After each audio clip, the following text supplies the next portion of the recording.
I've had some people ask me to make more CAD tutorials on my channel, so I'm going to try to make some based off the designs of Charlie Designs on YouTube.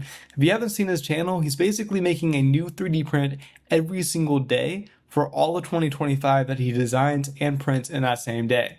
And we're going to start it off fairly easy with day 265, which is his super glue holder. I'm going to make a small modification because I don't have super glue at this new apartment yet and make it for hand sanitizer instead, but most of the design principles are very, very similar. And the biggest thing is I'm going to be trying to figure out how he did that squiggly design that has a ton of comments asking how he did it. We're going to start out by clicking on the top plane here and then pressing on the sketch button inside of a new Onshape Design Studio. Once you're here, you can press on the top button of this cube over here on the top right in order to center it, and then create a center point rectangle, which is found with the drop-down menu if you're showing corner rectangle right now. You're then going to click on the center point here and then drag out to create a 50 by 30 millimeter rectangle, which you dimension using the dimension tool here. So type in 50, enter, and then 30, and then enter. After that, you're going to click on the sketch fillet tool and then click on all 4 of these corners here. After that, left click, type in 5 millimeters and press enter, and then press the extrude button top left and go out 60 millimeters. Once you're there, click on the top face, press sketch, and then click on it one more time and press the use tool, which should be new for us, right there in the middle. After that, just press the green check mark, and we're going to use that just a little bit later. Next, you're going to click on the front face here, and then press sketch. You can press the front on this little cube on the top right in order to center it, and then press the top edge there, and then use the use command again. At this point, you're going to use the 3-point arc, which is here in the top left, use the center point, which is indicated by this orange square, and then drag up directly above it so there's a vertical line. You're going to want to set it to 8 millimeters, which we'll dimension here in a second, and then do another one facing the opposite direction, so one on the left and then one on the right. We're going to dimension it first vertically, so from this point to this point, and make that 9 millimeters, and then do it again above, this point to this point, 9 millimeters.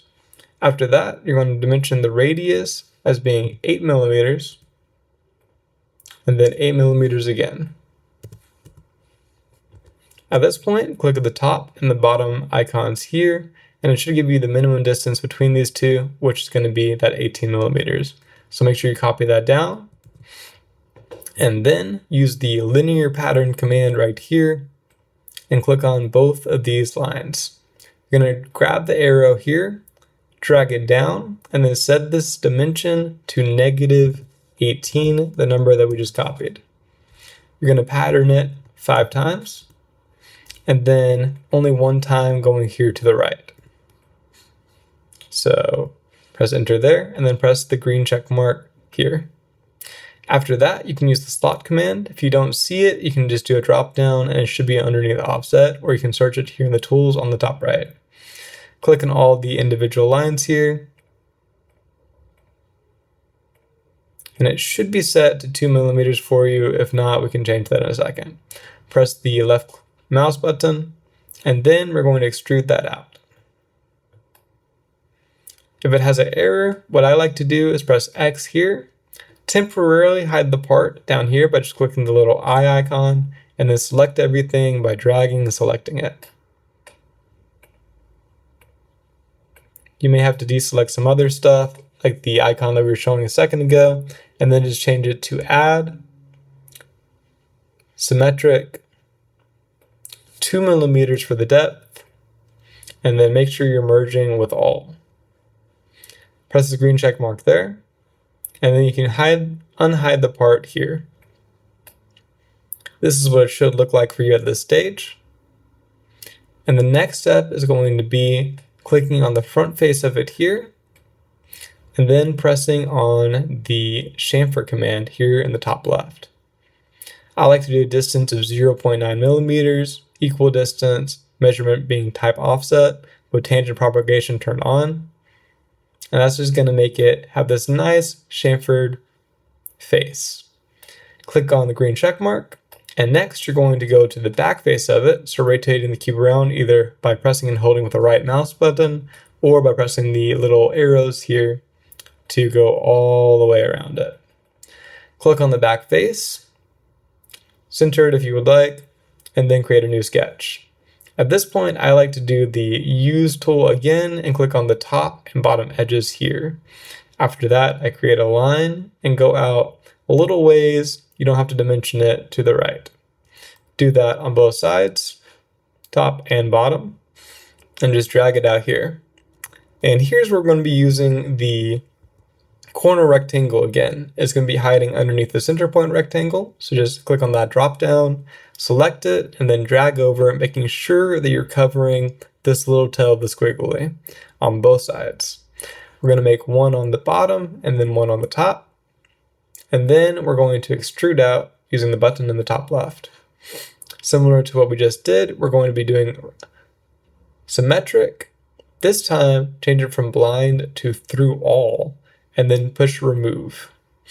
At this point, push the green check mark, and you should see that the tail has disappeared from the top and from the bottom. So it should look just like this for you. The next step may seem a little bit complicated, but I'm going to walk you through it. You're going to go up to where linear pattern is, and it is going to have an option for curve pattern that's hiding underneath it. Click on curve pattern, and then you're going to change it from part pattern to feature pattern. At that point, you're going to click on extrude 3, extrude 2, chamfer 1, and for path to pattern along, you're going to click on sketch number 2. Equal spacing is fine, but we are going to have to click on reapply features. To have the best design, I would say go with 50 different instances, and it's going to take just a minute in order to actually generate all of these for you. At this point, press the green check mark, then click on the top face and start a new sketch there.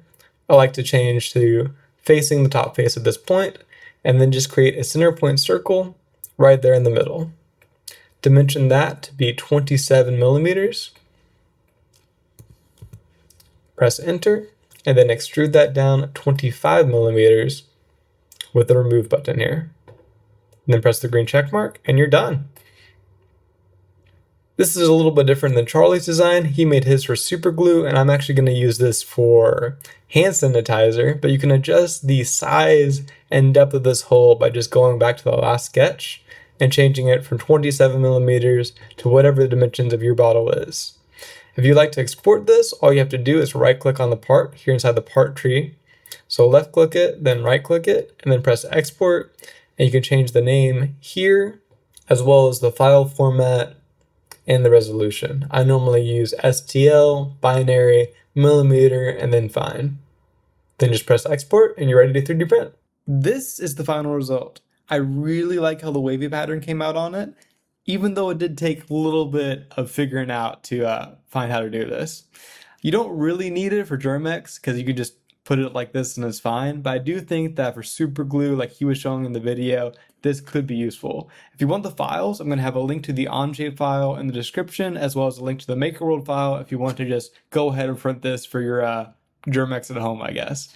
Comment down below what day I should do next, and let me know if you have any questions. Thank you.